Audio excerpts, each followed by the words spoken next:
Kalau kalian ngira dunia kartel narkoba tuh udah cukup gila, tunggu bentar bre. Karena kali ini ada plot twist baru yang bakal bikin kalian melongo. El Mayo Zambada, si legenda hidup dan pemimpin terakhir generasi lama dari kartel Sinaloa, akhirnya kan ketangkep tuh setelah puluhan tahun jadi buronan. Dan sekarang Chapitos, anak-anaknya El Chapo, kayaknya siap buat ngambil alih kendali penuh atas kartel Sinaloa. Tapi tahan dulu, karena ada pemain baru yang mulai muncul dari balik bayangan dan siap bikin permainan jadi lebih seru atau lebih chaos. Kalian tahu siapa yang gue maksud? Yap, ini soal anaknya El Mayo sendiri, yaitu Ismael Zambada Siqueiros alias El Mayito Flaco, atau kalau diterjemahin yaitu Mayo kecil yang kurus. Jangan salah, dia ini bukan sembarangan anak bos. Banyak yang bilang dia ini kartu as yang bisa ngejatuhin Chapitos dan mungkin menyatukan lagi kartel Sinaloa yang sekarang terpecah belah kondisinya. Cerita ini lebih dari sekedar siapa yang bakal jadi bos kartel di Meksiko ini. Perubahan ini tuh bisa ngegoncang dunia, dari perdagangan narkoba internasional, politik global, sampai krisis opioid yang sering kalian dengar di berita-berita luar. Jadi tanpa berlama-lama lagi, langsung aja kita mulai videonya.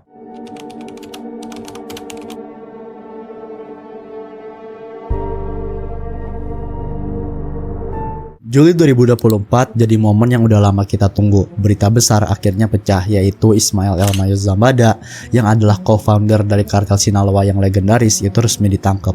Dia ini buronan kelas kakap yang berhasil ngehindarin aparat selama puluhan tahun bre. Bahkan lebih lama dari El Chapo. Penangkapannya ini kan jadi gempa besar di dunia perdagangan narkoba gitu. Dan gelombang kejutnya itu siap ngerubah landscape kriminal sepenuhnya. Mungkin kalian mikir gitu, wah akhirnya masalah soal kartel Sinaloa selesai nih kan. Tapi tunggu bentar bre, di dunia kartel setiap solusi tuh pasti bawa masalah baru. Dengan El Mayo sekarang ini keluar dari permainan, sorotan itu langsung beralih ke Los Chapitos, yaitu anak-anaknya El Chapo yang udah ngelola bagian mereka sejak si bapaknya ini dipenjara di Supermax Prison. Nah masalahnya, gaya hidupnya mereka ini flashy abis, doyan pamer, dan reputasi kekerasan mereka itu bisa bikin El Chapo kelihatan jinak. Tapi di saat semua mata tertuju ke mereka, muncul rumor soal pemain baru yang siap ngegoyang posisi mereka, yaitu El Mayito Flaco. Ibarat kata Chapitos ini tuh kayak anak-anak kaya yang dapat warisan perusahaan bokapnya, terus diacak-acak gitu gara-gara kebanyakan pesta dan keputusan yang ngaco. Sementara El Mayito Flaco, dia ini lebih kayak vice president yang kerjanya tuh diem-diem, paham semua seluk-beluk perusahaan, dan tahu semua rahasia, termasuk celah-celahnya perusahaan. Selama ini El Mayito Flaco diem-diem belajar semua aspek operasi kartel dari nol. Dan banyak yang bilang gitu, waktunya dia buat ngambil alih udah dateng. Nah sebenarnya apa sih yang bikin dia spesial? Disinilah bakal kita bahas lebih dalam bre. El Mayito Flaco ini tuh udah masuk dalam generasi yang namanya Narco Juniors. Dan kalau kalian pikir semua Narco Juniors itu sama aja, tunggu bentar bre. Karena El Mayito Flaco ini beda banget. Dia tuh bukan sekedar pewaris kartel biasa. Dia ini bisa dibilang jembatan antara generasi lama dan generasi baru. Sejak El Chapo ditangkap dan sekarang ditambah dengan El Mayo yang akhirnya kejeblos juga, kartel Sinaloa ini tuh udah kayak rumah yang retak gitu. Di satu sisi ada Los Chapitos nih, anak-anaknya El Chapo yang flamboyan dan gampang tantruman. Di sisi lain ada fraksi old school yang masih setia sama El Mayo. Bayangin aja gitu, jadi kayak drakor-drakor perebutan tahta CEO anjing, tapi dengan banyak senjata dan miliaran dolar yang dipertaruhin. Nah disinilah El Mayito Flaco tuh masuk. Dia ini punya keunggulan dari dua sisi. Pertama, dia ini masih muda, jadi tuh bisa relate sama generasi baru. Tapi dia juga tumbuh besar dengan pola pikir strategis dan hati-hati yang diwarisin dari bokapnya, yaitu El Mayo tadi. Jadi dia ini tuh kayak punya satu kaki di dua kubu sekaligus. Dan itu bikin dia jadi kandidat kuat buat nyatuin kartel dan mungkin ngejatuhin Los Chapitos. Tapi yang bikin gila, dia ini bukan sekedar boneka yang diatur sama ayahnya. Kagak bre, dia ini tuh punya kredibilitasnya sendiri. Kabarnya dia ini udah lama ngehandle bagian-bagian penting operasi kartel, terutama di bisnis fentanyl yang super nguntungin itu. Tahu kan ya fentanyl gitu, obat sintetis yang bikin kacau Amerika Serikat. Dan kalau dibilang kartel Sinaloa ini cuman udah tenggelam sampai leher di bisnis itu kayaknya perumpamaan yang masih terlalu sopan gitu. Kenyataannya mereka yang jadi pemasok utama fentanyl di Amerika Serikat, dan El Mayito Flaco disebut-sebut jadi otak di balik operasinya. Ini tuh bukan anak kecil yang main pura-pura jadi bos narkoba gitu. Ini tuh pemain besar di industri bernilai miliaran dolar besar yang lagi ngacak-ngacak perdagangan narkoba global. Dan gilanya dia berhasil ngelakuin semua itu sambil tetap low profile. Sampai baru-baru ini kebanyakan orang di luar kartel itu bahkan kagak tahu kalau dia ini ada.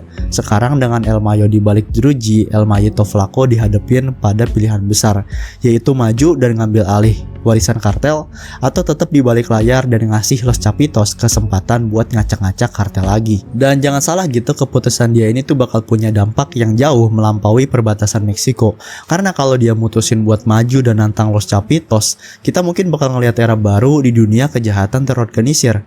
Bayangin aja gitu, kayak kartel Sinaloa nih beroperasi seefisien perusahaan multinasional, tapi tetap dengan gaya yang low profile dan kehati-hatian ala generasi lama. Kalau ini benar kejadian, dampaknya bakal kerasa dari jalanan kuliakan sampai koridor kekuasaan di Washington DC-nya Amerika Serikat, dan mungkin bakal bisa sampai ke seluruh dunia atau sampai ke kita gitu. Ya itu cuman kayak mimpi buruknya doang gitu kan. Sekarang setelah kita tahu backstory-nya, mari kita bahas lebih dalam apa sih yang bikin El Mayito Flaco ini jadi ancaman yang lebih besar dibanding Los Chapitos. Pertama, soal cara dia ngejalanin bisnis. Sementara Los Chapitos ini dikenal dengan pendekatan yang maksa dan intimidasi gitu, El Mayito Flaco ini lebih ngikutin cara main bokapnya, yaitu seni bernegosiasi. Dia itu lebih milih bikin aliansi daripada bikin musuh. Lu bisa ngebayanginnya tuh Los Chapitos ini kayak bocah-bocah di bar yang selalu nyari ribut, sementara El Mayito Flaco itu kayak orang yang traktir semua orang minum, bikin temen, dan pulang dengan koneksi yang dia butuhin. Pendekatannya emang halus, tapi dalam jangka panjang itu jauh lebih efektif dan jauh lebih berbahaya juga gitu. Tapi jangan salah, kelembutannya ini bukan berarti dia ini kagak berani ngotorin tangannya bre. Bedanya dia itu lebih pintar milih kapan dan gimana cara dia ngejalaninnya. Kalau Los Chapitos itu kan suka banget sama pamer kekerasan yang bikin heboh. El Mayito Flaco ini lebih kayak ahli bedah yang kerjanya tuh presisi dan rapih tanpa banyak jejak. Gampangnya bayangin aja gitu bedanya palu godam sama pisau bedah. Sama-sama bisa bikin rusak, tapi satu jauh lebih sulit dilacaknya kan. Selanjutnya soal salah satu inovasi terbesarnya, yaitu diversifikasi. Sementara Los Chapitos ini sibuk ngelanjutin jalur narkoba tradisionalnya, El Mayito Flaco itu justru ngelebarin sayap kartel.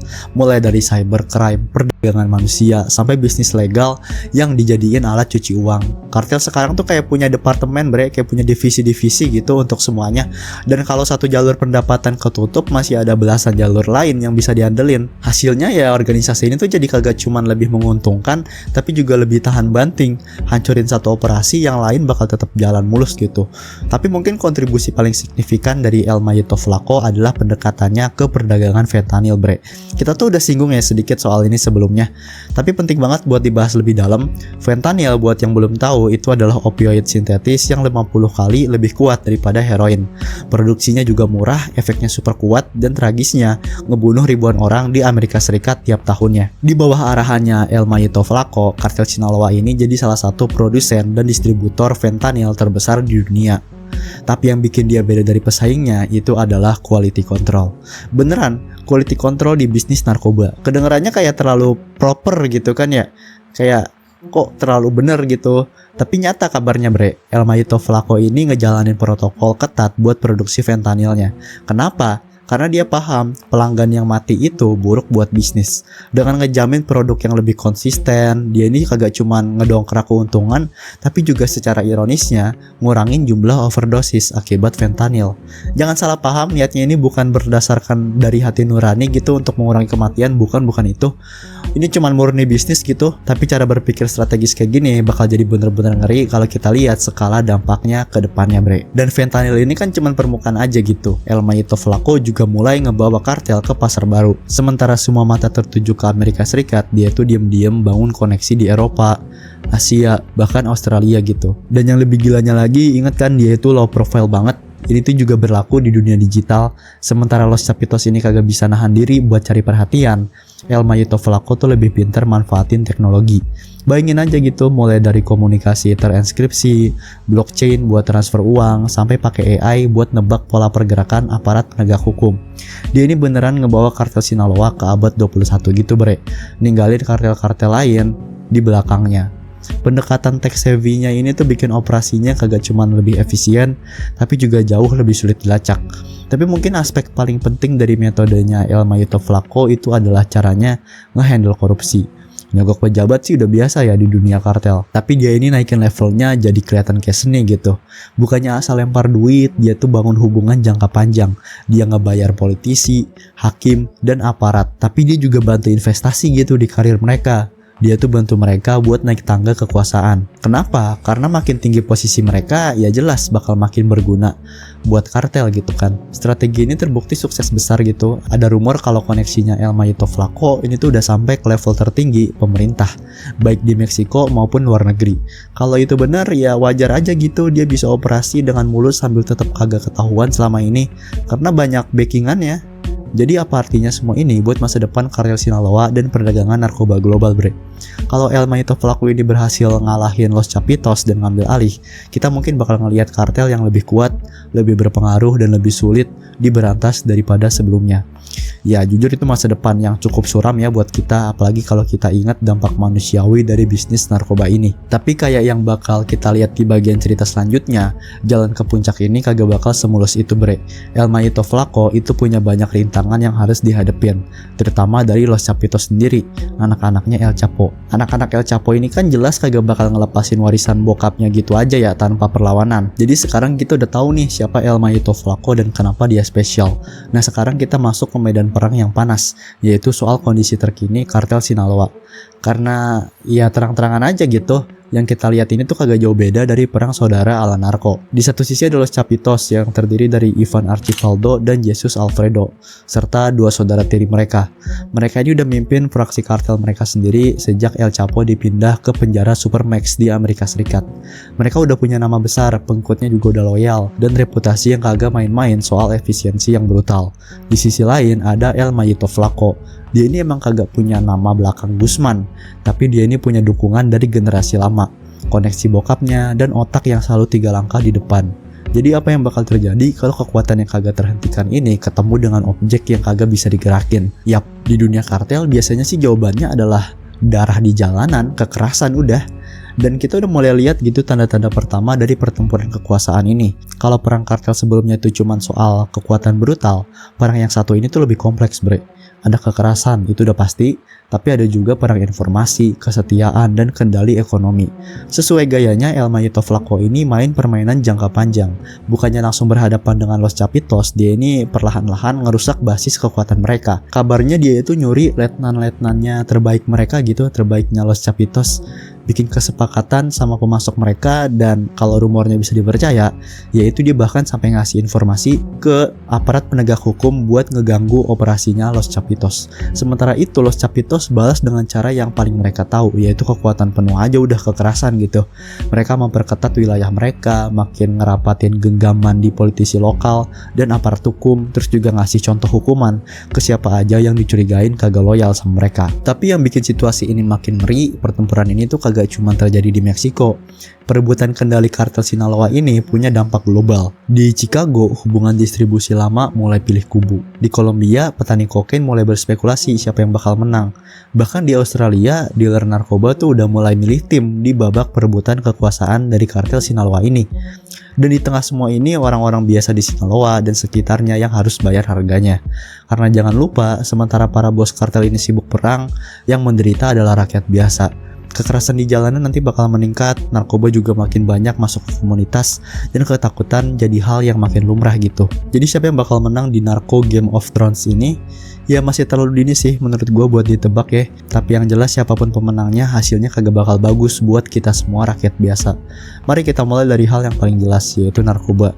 Siapapun yang menang, baik itu Los Chapitos atau El Mayo Flaco, kartel Sinaloa bakal terus ngepompa narkoba dalam jumlah besar. Tapi caranya, tempat tujuannya, dan jenis narkoba yang mereka fokusin itu bisa aja berubah, tergantung siapa yang pegang kendali atau siapa yang menang tadi. Kalau Los Chapitos yang tetap berkuasa, siap-siap aja gitu ngelihat bisnis kayak biasa, yaitu kokain, heroin, metamfetamin, dan fentanyl yang ngebanjirin Amerika Serikat. Tapi kalau El Mayo Flaco yang ambil alih, kita mungkin bakal lihat dorongan lebih besar ke pasar Eropa dan Asia. Dan ini tuh kagak cuma soal jenis narkoba apa gitu yang dijual, tapi juga cara distribusinya, bre. Dengan pendekatan El Mayo Flaco yang lebih tech savvy, distribusi narkoba itu bisa lebih revolusioner. Bayangin aja, ini pikiran kedepannya gitu ya, bisa aja nanti pengiriman itu bakal pakai drone, bre. Transaksi juga nanti udah mulai kan ini pakai cryptocurrency dan segala hal canggih lainnya gitu. Tapi narkoba itu kan baru puncak gunung esnya doang, bre. Kalau kita ngomongin politik sebentar, baik Los Chapitos maupun El Mayito Flaco itu punya pengaruh besar di dunia politik. Tapi cara mereka mainin kartunya itu beda banget. Los Chapitos kan cenderung pakai pendekatan kasar ya, kayak ngesuap, ancaman, bahkan pembunuhan gitu kalau perlu. Di sisi lain, El Mayito Flaco ini lebih main halus. Dia yang diem-diem dan pelan-pelan itu ngebiayain kampanye politik gitu. Terus ngebangun bisnis legal sebagai kedok dan nyusup ke setiap level pemerintahan. Kalau El Mayito Flaco berhasil naik ke puncak, kita mungkin bakal ngelihat level baru dari narkopolitics. Bayangin aja nanti bos kartel yang kagak cuma nyogok polisi, tapi juga ngebentuk kebijakan dari dalam. Kebijakan narkoba, aturan perbatasan, bahkan perjanjian dagang internasional bisa aja dipengaruhi oleh salah satu buronan paling dicari di dunia. Kan serem ya, amit-amit gitu. Tapi mungkin dampak global terbesar dari perebutan kekuasaan ini adalah masa depan kejahatan terorganisir secara keseluruhan. Kartel Sinaloa itu bukan organisasi kriminal biasa, bre. Mereka itu trendsetternya. Kartel lain, mafia, dan geng di seluruh dunia itu ngelihat kartel Sinaloa sebagai model. Kalau pendekatan El Mayito Flaco yang lebih korporat dan berbasis teknologi ini terbukti sukses, yakin dah organisasi kriminal lain gue yakin bakal ngikutin. Masa depan kejahatan mungkin bakal lebih sedikit soal preman jalanan dan lebih banyak soal penjahat berdasi dengan gelar S2. Di sisi lain, kalau Los Chapitos bisa mempertahankan kekuasaannya, ini mungkin sinyal buat balik ke gaya narko lama, yaitu soal lebih banyak kekerasan, lebih banyak pamer kekayaan, dan pendekatan tradisional ke perdagangan narkoba. Apapun hasilnya, aparat penegak hukum di seluruh dunia ini bakal punya PR yang berat. Mereka kagak cuman lagi perang lawan narkoba masalahnya, tapi ngelawan sebuah kekaisaran kriminal yang terus berkembang dan selalu selangkah lebih maju. Jadi kemana arah kita dari sini? Ketika kekacauan generasi lama mulai mereda setelah penangkapannya El Mayo dan perebutan kekuasaan antara El Mayito Flaco dan Los Chapitos juga makin panas, apa yang bisa kita harapkan di bulan-bulan dan tahun-tahun ke depan dari kartel-kartel ini? Pertama-tama siap-siap aja buat lebih banyak kekerasan. Walaupun El Mayito Flaco ini lebih suka bergerak dalam bayangan, transisi kekuasaan di dunia kartel itu kagak pernah damai kan. Kita mungkin bakal ngelihat lebih banyak bentrokan, lebih banyak orang yang tiba-tiba ngilang di sana. Dan sayangnya lebih banyak korban sipil ketika perang saudara narko ini berlangsung. Di sisi penegakan hukum, mereka mungkin bakal kelabakan buat adaptasi gitu, entah itu ngadepin pendekatan teknologi canggihnya El Mayito Flaco atau taktik kekuatan brutal Los Chapitos. Intinya orang-orang aparat ini harus serius banget buat nge-upgrade permainan mereka. Tapi gini, siapapun yang menang, masalah fundamental yang bikin kartel tetap eksis tuh kagak bakal hilang, bre. Selama masih ada permintaan, selama masih ada demand ya buat narkoba, selama masih ada kemiskinan yang maksa orang buat masuk ke dunia narko, dan selama masih ada korupsi di pemerintahan, itu bakal selalu ada orang-orang yang siap naik jadi bos narkoba berikutnya. Nah, jadi apa solusinya? Itu pertanyaan yang paling kita butuhin jawabannya kan. Ada yang bilang legalisasi adalah jawabannya buat ngambil untung dari perdagangan narkoba. Ada juga yang nyaranin hukuman lebih keras dan lebih banyak penegakan hukum. Tapi ada juga yang percaya kita harus ngatasin akar masalahnya, yaitu kemiskinan, kurangnya pendidikan, dan juga korupsi. Kenyataannya kagak ada jawaban yang gampang. Tapi satu hal yang pasti, penangkapan El Mayo dan naiknya El Mayito Flaco itu nandain babak baru dalam perang ngelawan narkoba. Apakah ini babak yang menuju akhir bahagia atau malah jadi cerita yang makin gelap?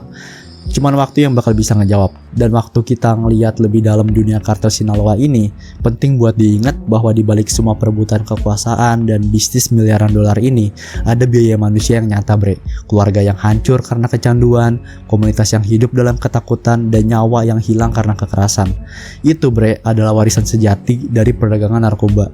Jadi lain kali kalian dengar soal penangkapan kartel atau penggerebekan narkoba di berita, ingat, ini tuh kagak cuma soal polisi dan penjahat. Ini tuh tentang jaringan kompleks kekuasaan, uang, dan penderitaan manusia yang nyelimutin seluruh dunia. Dan selama jaringan itu masih ada, bakal selalu ada seseorang kayak El Mayito Flaco yang siap buat ngambil alih dan ngejaga mesin uang penuh darah ini terus berjalan. Oke, segitu aja bre buat video gue kali ini. Gimana menurut kalian? Kalau kalian pengen ngeliat gue ngebahas dunia perkartelan lagi, bisa buat like, komen, dan share video ini. Terus juga bolehlah buat subscribe channel ini. Sampai jumpa lagi di video berikutnya. Dadah.